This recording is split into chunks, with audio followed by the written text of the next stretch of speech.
Hello everyone, ঈদের জন্য তো পাকিস্তানি মেকআপ আপনাদের করে দেখিয়েছি।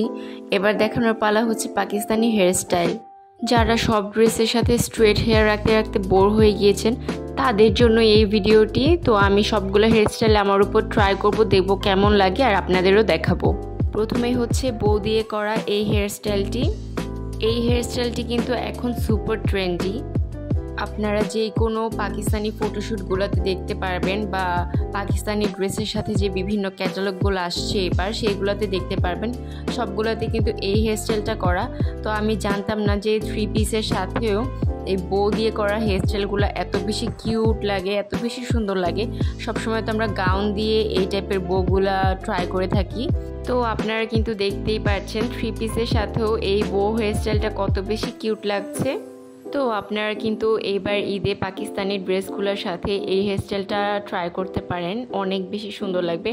আর এইটা হচ্ছে আরেকটা হেয়ারস্টাইল যেটা সিমিলার টাইপেরই হবে, কিন্তু এটাতে আমরা ইউজ করব ছোট স্কার্ফ অর ব্যান্ডেনা। প্রথমে আমি সেমভাবে হাফ ওয়ে নিয়ে নিব, এরপরে একটি ঝুঁটির মতো করে নেব। এটা আমি রাবার ব্যান্ড দিয়ে আটকে নিব। চাইলে কিন্তু আপনারা পনিটেলও করতে পারেন, কিন্তু আমার কাছে এইভাবে বেশি কিউট লাগে, তো আমি ওইটাই করে দেখাচ্ছি। আর তারপরে আমরা সিম্পলি স্কার্ফটা নিয়ে এটার উপরে বেঁধে দিব। এইগুলো আমি একসাথে অনেকগুলা কিনেছিলাম। আসলে এইগুলা দিয়ে যেরকমই হেয়ারস্টাইল করি না কেন দেখতে কিন্তু অনেক বেশি কিউট লাগে। এই টাইপের হেয়ারস্টাইলগুলো কিন্তু 90s অনেক বেশি করা হতো। আসলে আগের জিনিসগুলো কিন্তু ঘুরে ফিরে আসছে। আর এখন আমি করছি সবচাইতে ইজি হেয়ারস্টাইলটা, যেটা হচ্ছে জাস্ট নর্মাল একটা খোপা করতে তো সবাই পারে, কিন্তু আমি দেখতে চাচ্ছিলাম আসলে হানি আমির যেভাবে করেছে ওইভাবে করা হয়নি সাইডে ফুল দিয়ে কখনো। তো আমি আমার উপর দেখতে চাচ্ছিলাম খোপাটা করে তারপর সাইডে এরকম ফুল লাগালে কেমন লাগে। তো এই জন্যই আসলে এই হেয়ারস্টাইলটা ট্রাই করা। এটা তেমন কোনো কঠিন হেয়ারস্টাইলও না। আর তারপরে আমি একটা জাস্ট আর্টিফিশিয়াল ফুল লাগিয়ে নিয়েছি, আর এই তো কমপ্লিট। আর এখন আমি আমার ছোট ছোট চুলগুলো একটু ঠিক করার জন্য আমি হেয়ার স্প্রে ইউজ করছি। আপনারা চাইলে ওয়্যাক্স স্টিক ইউজ করতে পারেন। আর এই তো আমার এই হেয়ারস্টাইলটিও কমপ্লিট। এই গরমে যারা চুল ছাড়া না রাখতে চান আর একদম স্ট্রেট না রাখতে চান তারা কিন্তু এই হেয়ারস্টাইলটি করতে পারেন। খুবই এলিগেন্ট লাগে দেখতে আর সময় খুব কম লাগে। আর এই হচ্ছে আমার আলটিমেট ফেভারিট হেয়ারস্টাইল, যেটা হচ্ছে ফ্রেঞ্চ ব্রেড। কিন্তু পাকিস্তানের সিরিয়ালগুলোতেও আপনারা দেখতে পারবেন এই হেয়ারস্টাইলটা কিন্তু অনেক বেশি করা হয়। আর এইটা করা কিন্তু অনেক বেশি ইজি, কিন্তু অনেকেই পারে না। জাস্ট আমরা নর্মাল বেনি যেভাবে করি সেইভাবে আমরা 3টা সেকশন নিয়ে নিব চুলের। তো আমরা বেনিটা করতে থাকবো আর সামনে থেকে চুল অ্যাড করতে থাকবো। এটা কিন্তু সামনে পিছে আপনারা 2 সাইড থেকে চুল অ্যাড করতে পারবেন। আমি জাস্ট সামনে থেকে অ্যাড করে নেই।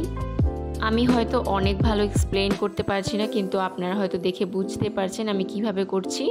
আর এই হেয়ারস্টাইলটা কিন্তু আপনারা 2ভাবে করতে পারেন। চাইলে নিচের চুলগুলো স্ট্রেটও রাখতে পারেন, আবার কার্লও করতে পারেন। 2ভাবেই সুন্দর লাগে।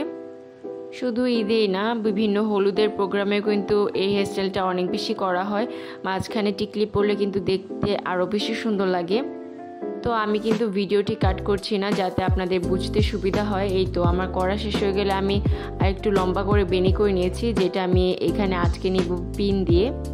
এই তো আমার এক সাইডেটা কমপ্লিট হয়ে গিয়েছে। এখন আমি সেমভাবে অপর সাইডেও করে নিব।